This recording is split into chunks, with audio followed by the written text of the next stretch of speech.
제23장. 날이 새매 유대인들이 당을 지어 맹세하되 바울을 죽이기 전에는 먹지도 아니하고 마시지도 아니하겠다 하고 이같이 동맹한 자가 40여 명이더라. 대제사장들과 장로들에게 가서 말하되 우리가 바울을 죽이기 전에는 아무것도 먹지 않기로 굳게 맹세하였으니 이제 너희는 그의 사실을 더 자세히 물어보려는 척하면서 공회와 함께 천부장에게 청하여 바울을 너희에게로 데리고 내려오게 하라. 우리는 그가 가까이 오기 전에 죽이기로 준비하였노라. 바울의 생질이 그들이 매복하여 있다 함을 듣고 와서 영내에 들어가 바울에게 알린지라. 바울이 한 백부장을 청하여 이르되 이 청년을 천부장에게로 인도하라. 그에게 무슨 할 말이 있다. 천부장에게로 데리고 가서 죄수 바울이 나를 불러 이 청년이 당신께 할 말이 있다 하여 데리고 가기를 청하더이다. 천부장이 그의 손을 잡고 물러가서 조용히 묻되 내게 할 말이 무엇이냐? 유대인들이 공모하기를 그들이 바울에 대하여 더 자세한 것을 묻기 위함이라 하고 내일 그를 데리고 공회로 내려오기를 당신께 청하자 하였으니 당신은 그들의 청함을 따르지 마옵소서. 그들 중에서 바울을 죽이기 전에는 먹지도 않고 마시지도 않기로 맹세한 자 40여 명이 그를 죽이려고 숨어서 지금 다 준비하고 당신의 허락만 기다리나이다. 이에 천부장이 청년을 보내며 경계하되 이 일을 내게 알렸다고 아무에게도 이르지 말라. 백부장 둘을 불러 이르되 밤 제3시에 가이사랴까지 갈 보병 200명과 기병 70명과 창병 200명을 준비하라. 또 바울을 태워 총독 벨릭스에게로 무사히 보내기 위하여 짐승을 준비하라 명하며 또 이 아래와 같이 편지하니 일렀으되 글라우디오 루시아는 총독 벨릭스가 갖게 문안하나이다. 이 사람이 유대인들에게 잡혀 죽게 된 것을 내가 로마 사람인 줄 들어 알고 군대를 거느리고 가서 구원하여다가 유대인들이 무슨 일로 그를 고발하는지 알고자 하여 그들의 공회로 데리고 내려갔더니 고발하는 것이 그들의 율법 문제에 관한 것뿐이요 한 가지도 죽이거나 결박할 사유가 없음을 발견하였나이다.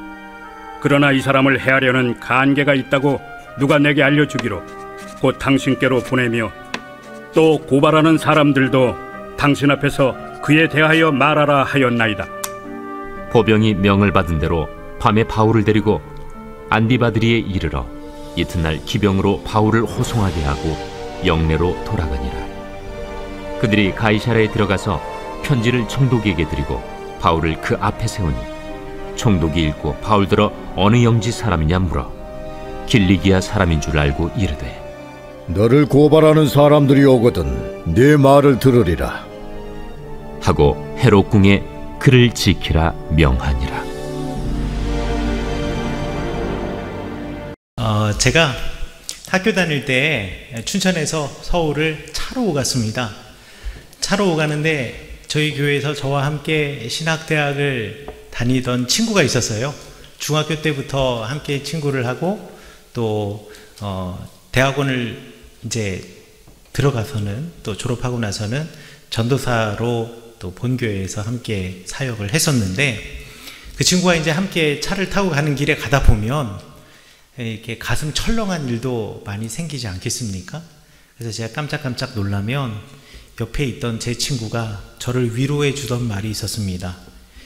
야, 익상아 걱정하지 마. 우리 아버지가 그러는데 하나님이 쓰시는 사람은 절대 죽지 않는데 겁내지 마. 그러는 거예요. 그래서 제가 그 상황에서 그 친구들어 웃기라고 한 말입니다. 이거 진심으로 받아들이면 안 됩니다. 제가 웃으면서 이렇게 얘기했습니다. 그래, 하나님이 그래서 너는 살려주시겠지. 근데 나는 어떻게 하라고. 그런데 우리 친구 아버지께서 해주신 그 장로님이셨는데요. 친구 아버지께서 해주신 그 말이 정답입니다. 하나님이 쓰시고 하나님이 그 인생을 이 땅에서 소명을 주시고 계획한 이 땅에서 그를 통해서 어떤 계획을 만드시고 계획을 해놓으신 그 사람은 하나님께서 절대 먼저 거두어 가시지 않으십니다. 오늘 성경 말씀에 바울 선생님의 이야기가 바로 그런 이야기입니다. 예루살렘의 유대인들이 바울을 죽이기 위해서 혈안이 되었습니다. 바울을 죽이기 전에는 먹지도 않고 마시지도 않겠다라고 맹세하고 다짐한 사람들이 40명이나 되었다라고 오늘 성경 말씀에서 말을 하고 있는데요. 이 사람들이 참 놀랍게도 바울을 죽이려는 그 살인의 목적을 이루기 위해서 반드시 해야 할 일이 뭐였냐면 바울 선생님을 안토니아 요새로부터 나오게 하는 일이었습니다. 안토니아 요새는 제가 지난번에도 말씀드린 것처럼 예루살렘 성전 북쪽 끝에 있는 로마 군인들이 주둔하던 요새이고, 이곳에 바울 선생님은 로마 시민권을 갖고 있는 로마 사람이었기 때문에 유대인들로부터 큰 해를 당하고자 하니 이제 천부장과 백부장들이 바울 선생님을 이 안토니아 요새로 끌고 들어와서 지금 지켜주고 있는 상황입니다. 그러니 이 안토니아 요새는요, 유대인들이라고 해서 함부로 들어갈 수 있는 곳이 아니니 바울을 어떻게 할 수가 없는 거죠. 그래서 이 안토니아 요새로부터 끌어낼 계획을 하고 있는데, 그게 무엇이냐면 바울 선생님은 로마 시민권을 갖고 있지만 동시에 유대인이었기 때문에 유대교회 대제사장이 바울을 불러서 이야기를 하려고 하고 무언가 물어보려고 한다 그러면 아마 바울 선생님의 성정상, 바울 선생님은 예수 그리스도의 복음을 전하는 자리라면 그 자리가 죽음의 자리라도 불사하고 마다치 않으셨던 분이시기 때문에 올 것이라고 생각을 했던 것이요. 그래서 그렇게 바울 선생님이 저 안토니아 요새에서 나오면 대제사장의 집으로 가는 길에 그 40명이 숨어 있다가 매복해 있다가 지나가는 그 바울 선생님을 죽이자라고 계획을 했던 겁니다. 그런데 이 계획을 바울의 누이의 아들인, 그러니까 바울의 조카가 이 사실을 알고 바울과 천부장에게 이 사실을 일렀지요. 그리고 천부장은 이 로마인인 바울을 살려야겠다라는 마음으로 급히 바울을 피신시킵니다. 만일 로마 사람인, 로마 시민인 바울이 예루살렘에서, 유다 땅에서 정당한 재판도 없이, 그리고 로마인들의 입장에서는 폭도에 의해서 죽임을 당했다 그러면 그곳을 관할하고 그것을 통치하는 로마 천부장이나 백부장의 입장에서도 대단히 난감할 것이고, 그리고 이것은 또 자칫 큰 밀란으로 번질 수도 있겠다 싶어서 급하게 오늘 성경 말씀에 보면 제3시라고 이야기했는데, 오늘 우리의 시간으로 따지자면 밤 9시에 급히 많은 병사들을 동원해서 바울 선생님을 가이사랴라고 하는 지역으로 옮기게 됩니다. 가이사랴는 그때 당시에 총독이 살던 도시였고요. 예루살렘으로부터 직선거리로 따지면 한 70km? 하지만 이제 이렇게 가는 길은 직선이 아니라 꼬불꼬불 가야 되니까 대략 한 90km 이상이 되는 거리였다라고 생각하시면 되겠습니다. 그렇게 급하게 바울 선생님을 가이사랴에 보내게 되고 그곳에서 바울 선생님은 안전할 수가 있었습니다. 바울 선생님은 그의 인생에서 여러 번 죽을 고비를 넘겼습니다.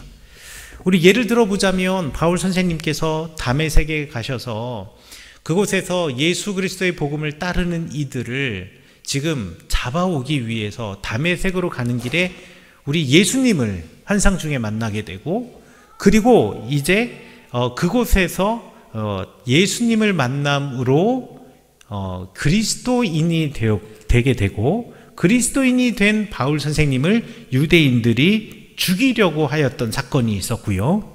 또 바울 선생님의 첫 번째 전도 여행인 비시디아 안디옥에서도 유대인으로부터 큰 박해를 받았고, 이고니온에서도 사람들이 바울 선생님을 돌로 치려는 것 간신히 벗어났고요.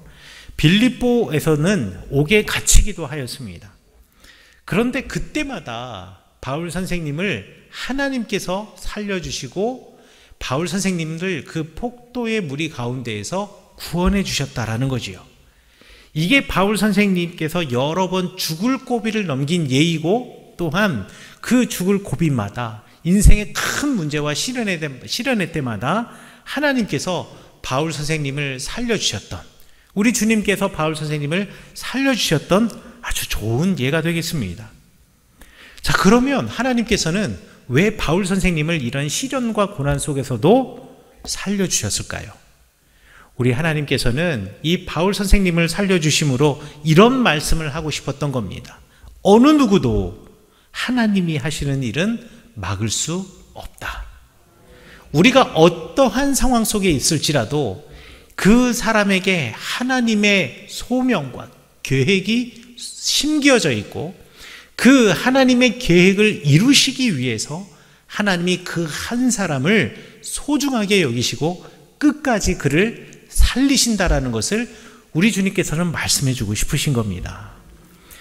우리 이사야서 43장에 보면 하나님께서 바벨론 포로로 끌려갔던 유다 백성들, 그러니까 포로 생활을 하고 있는 유다 백성에게 이렇게 말씀하셨습니다. 내가 물 가운데로 건너갈 때 내가 너와 함께 하겠고 내가 강물을 건널 때에 너희들이 침몰하지 아니할 것이고 내가 불 가운데로 지나갈 때에라도 그을리지도 않을 것이고 또 불꽃이 너를 태우지도 못할 것이다. 내가 너를 보배롭고 존귀하게 사랑하였은즉 태초부터 내가 바로 하나님이고 내가 이 세상을 지금 다스리고 있는데 빠져나갈 자는 누구이며 내가 하는 일을 누가 감히 돌이킬 수 있겠느냐, 막을 수 있겠느냐 라고 하나님께서 선지자 이사야를 통하여서 포로로 끌려갔던 유다 백성들에게 선언하고 계십니다. 어떠한 상황 속에서도 하나님께서는 그의 백성을 지키신다라는 약속이고 어떠한 상황 속에서라도 하나님의 큰 계획을 담고 있는 그 한 사람 한 사람을 끝까지 놓지 않으시겠다라는 약속입니다.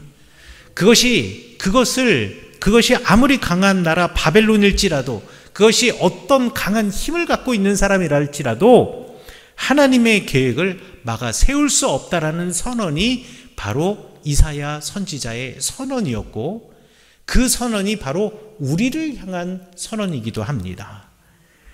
주님이 계획하시는 일은 반드시 이루어지고 그 계획을 막아설 자가 없다라는 사실은 구약 성경 요나의 이야기에서도 우리가 알 수가 있죠.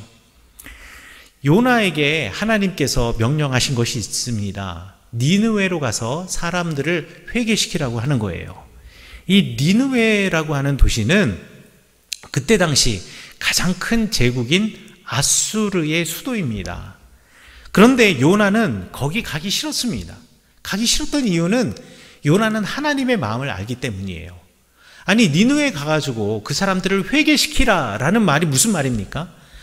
회개하는 사람에게는 하나님이 자비를 베풀어 주시고 그를 살게 하시니까 이 니느웨와 아수르 사람들을 살게 하여 주신다라는 이야기잖아요.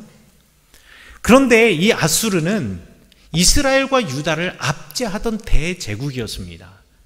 이 요나가 살던 시대는요, 그런데 이 아수르의 억압과 통치로부터 비교적 자유로웠던 시대였어요. 왜냐하면 이 아수르 안에서 내분이 있어서 그리고 그 안에서 밀란들이 막 일어나고 해서 아수르의 제국 안에 있는 사람들의 이 밀란을 진압하기 위해서 아수르 왕이 그 주변에 있는 국가에까지 시시콜콜 참견하면서 이들을 간섭하지 않았기 때문에 요나가 살고 있었던 여로보암 2세의 시대는 그야말로 이스라엘의 역사에서 황금기를 구가하던 시대였습니다. 이 상태로 아수르가 멸망해 버린다면 이것만큼 좋은 일은 세상에 없습니다. 그런데 하나님께서 요나에게 우리를 압제하는 적국인 아수르의 수도에 가서 그들에게 하나님의 멸망의 메시지를 전하고 그들을 회개시켜라라고 말하고 있으니 요나가 그거 가고 싶겠습니까? 그 사람들 회개 안 하고 그냥 죽는 것이 우리 유다와 이스라엘에게는 가장 최고의 시나리오인데요. 그래서 니느웨로 가려면 육로를 따라서 북동쪽으로 가야 하는데 요나는요 정반대길 서쪽으로 가서 항구에 도착해서 배를 타고 더 서쪽으로 다시스를 향하게 됩니다. 그런데 하나님께서 풍랑으로 이 다시스로 가는 요나의 배를 멈춰 세우셨습니다. 그리고 여러분들 잘 아시다시피 요나는 니느웨에 갈 수밖에 없었습니다. 그리고 그 니느웨에서 회개의 말씀, 회개의 메시지를 전했을 때 정말 하나님께서 의도하시고 하나님께서 계획하셨던 대로 니느웨 사람들이, 여호와 하나님을 알지도 못하는 그 이방신을 섬기는 사람들이 요나의 메시지, 요나의 예언과 선포를 듣고 다들 죄를 뒤집어 쓰고 금식하면서 기도하는 놀라운 일이 벌어졌습니다. 우리는 이 이야기를 통해서 하나님이 하시는 일을 어느 누구도 막아 세울 수 없다. 어떤 개인일지라도, 어떤 민족일지라도, 어떤 국가일지라도 하나님이 품으신 그 계획을 막아설 수 없다라는 것을 우리는 알게 되었습니다. 그러면 바로 오늘날의 우리를 향하신, 그리고 여러분을 향하신 하나님의 계획은 무엇일까요? 우리 예레미야서 29장 11절에는 그 하나님의 마음과 계획이 고스란히 드러나 있습니다. 하나님께서 이렇게 말씀하십니다. 나 여호와가 말하노라. 너희를 향한 나의 생각은 내가 안 하니 재앙이 아니라 곧 평안이요 너희 장래에 소망을 주려 하는 생각이라. 하나님께서는요, 지금 이 메시지를 예레미야를 통해서 주실 때 상황은 이렇습니다. 바벨론 안에서 마치 요나 시대의 아수르가 그랬던 것처럼 이 바벨론 안에서 사방에서 밀란이 일어나게 되어서 바벨론이라고 하는 제국이 흔들흔들하게 되었어요. 그때 예루살렘 성에 하나냐라고 하는 예언자가 있었는데, 이 예언자가 사람들에게 이야기합니다. 이제 곧 바벨론이 멸망할 겁니다. 바벨론이 멸망하면 바벨론의 포로로 끌려갔던 여호야긴 왕으로부터 시작해서 온갖 제사장들과 우리의 가족들과 기술자들과 모든 사람들이, 포로로 끌려갔던 사람들이 돌아올 것입니다 라는 희망의 메시지를 주었습니다. 그런데 예레미야는 정반대의 예언을 하는 거예요. 아닙니다. 못 돌아옵니다. 멀었습니다. 아직 때가 되지 않았습니다. 하나님께서는 70년이 지나야지만 돌아오게 하실 겁니다. 포로 생활에서, 그러나 당장 포로 생활을 청산하고 돌아올 수 없을지라도 우리가 낭망하거나 실망할 필요는 없습니다. 왜냐하면 여호와 하나님께서 우리를 향한 계획이 있기 때문에 그렇습니다. 그리고 바벨론에 계신 분들 들으십시오 하면서 편지를 씁니다. 그 편지의 내용이 뭐냐?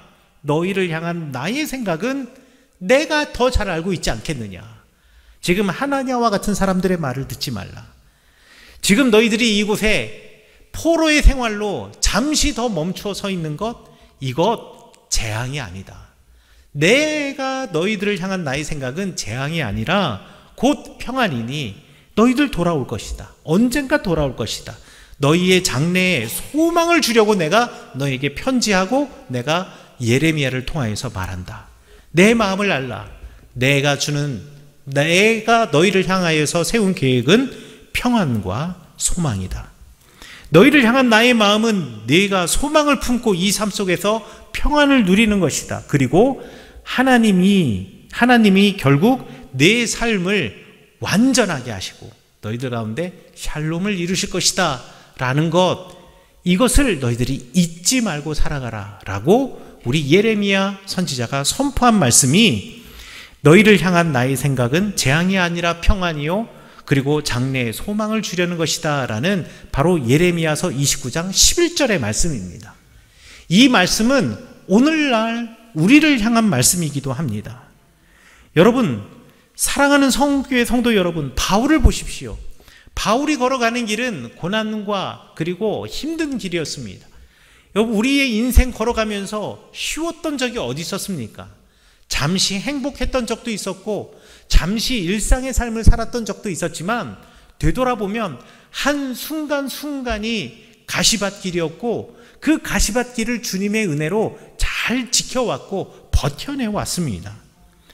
오늘을 살아가면서 우리에게 많은 장벽들이 있습니다. 마치 바울 선생님처럼 말이죠. 바울 선생님 보십시오. 얼마나 많은 고난을 겪었습니까? 그리고 그 고난 가운데에서 바울 선생님이라고 왜 마음이 무너지는 일이 없었을 것이고 왜 가슴이 철렁 내려하는 일이 없었겠습니까? 두려움도 있었겠지요. 당연한 겁니다. 그러나 바울 선생님은 자신에게 심겨진 하나님의 계획을 알고 있었고, 또 예레미야는 모든 사람에게, 그리고 이 민족에게, 그리고 우리에게 하나님의 계획, 그러니까 평안과 소명과 온전한 삶이라는 하나님의 계획이 모든 사람에게 심겨져 있다는 것을 알 수 있었기 때문에 이러한 두려움은 있었지만 이 두려움을 이겨낼 수가 있었던 것입니다. 우리를 향한 주님의 마음은요, 평안이고 소망이고 온전한 삶입니다. 그것은 바울에게 주신 바울에게 심어 놓으신 하나님의 계획이고, 예레미야와 이스라엘의 백성에게 심어 놓으신 하나님의 계획이고, 바로 이곳에 앉아 계신 여러분의 삶에 심어 놓으신 하나님의 계획이십니다. 그리고 이 계획은 우리 주님께서 반드시 이루십니다. 여러분, 한 해를 되돌아보면서 내가 얻은 것이 이것밖에 안 돼? 라고 생각하시는 분들이 계실 수도 있을 것이고요. 지금 당장 내 앞에 닥쳐진 시험, 그리고 시련, 그리고 해야 할 산더미 같은 일 앞에서 야, 내가 이런 사람이었던가? 희망이 과연 내 삶에 있는가? 라고 우리가 생각할 수도 있습니다. 그러나 여러분 꼭 기억하십시오. 이것밖에 안 되는 것이 아니라 그 작은 것으로도 하나님께서는 당신의 계획을 이루어 가십니다. 그 계획을 이루시기 위해서 하나님께서는 여러분을 어떤 모양으로도 살리십니다. 바울을 살리셨던 우리 주님께서 여러분을 살리실 것이고, 예레미야를 통하여서 약속하셨던 그 약속이 바로 여러분의 삶에서 이루어지실 것입니다.